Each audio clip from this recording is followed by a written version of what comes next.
that 80s music and wanted all that music in there. And the directors were, the producers were like, I don't know if we're gonna be able to afford all this because that's a lot of music and that's not cheap. So, Sure. but he said he got 75% of his of the songs he wanted. He got 75% of them. The only song he didn't get that he really wanted was "Take My Breath Away" by Berlin. Instead, he Wasn't that got already in Top Gun? it wasn't Top Gun. Yeah. That's probably It's why. not Yeah. like I'm not against it. I love 80s music. Yeah. I love 80s soundtracks. It's just I feel like on the whole, Atomic Blonde had kind of a more juvenile. It was more music video-y. They had Exactly. it was It's a just lot like of music very in it. obvious choices. Yeah. And that was, I mean, it was set in the 80s. Yeah. I love that they actually shot everything in Europe. They shot everything in Germany, which is fantastic. So I'm loving that because I thought that was a great choice. It would not have played as well shot in America. So music didn't bother me at all. I mean, it is very much graphic novel, comic booky. It played into that where John Wick wasn't comic book at all. And I think that's probably the biggest difference in tone.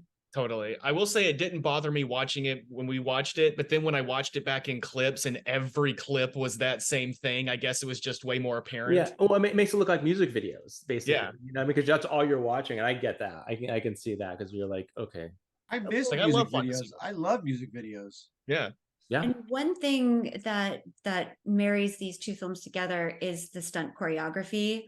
I mean, not only the scene planning by the director, like these two creatives have to work so closely hand in hand for all of this to come off seamlessly while you're shooting. And while John Wick is known for no cut, continuous, like 5 to 10 minute action scenes, it's just insane.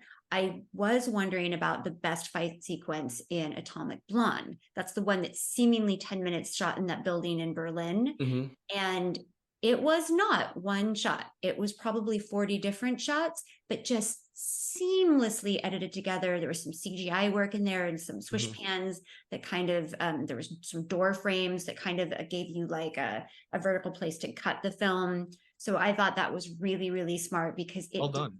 I mean, seamlessly looked like cut. When you talk about the choreography of those movies and how hard that is, look at a movie like, what was the second Star Wars movie with Kylo Ren? Whatever that one was. There's a scene at the end where they're fighting in Professor Snoke or whatever Snape. What is his name? Snoke. Professor Snoke. Right. They're fighting in his chamber room. And it is so poorly choreographed. You can see in the background. So there are two people fighting like 6 guards. And at any one time, 2 or 3 of the guards are just standing there waiting to get stabbed. You know what I mean? There's no, like, in John Wick, when he's fighting 3 people or 4 people or 2 people, everybody's fighting. Nobody's waiting their turn. You know what I mean? And yeah, if they're not punching, they're like recovering from a hit. Yeah, they're on the ground. Or he's like it also in Atomic Blonde, like nobody was waiting for anything. There was a great scene where they were coming out of the room and there was a gun and they were both fighting for the gun and she gets smashed against the door and comes forward and he tries to grab the gun. He kicks her down the stairs and it's like, okay, it all worked. It was just like you said, it was so well done. And it must have been excruciatingly difficult because how do you stage falling down the stairs without just doing it? You know what I mean? Like those people were not, I mean, maybe they have pads under their clothes, can't maybe. fake gravity. Yeah, you can't. I mean, when you see somebody falling down the stairs, pads are not, that's freaking crazy. Yeah.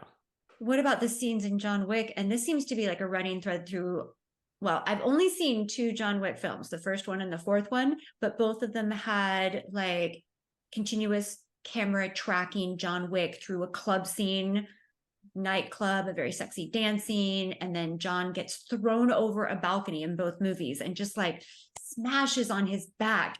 Like, oh, you can feel we really see him suffer. Yeah. Oh, I bet that knocked the wind out of him.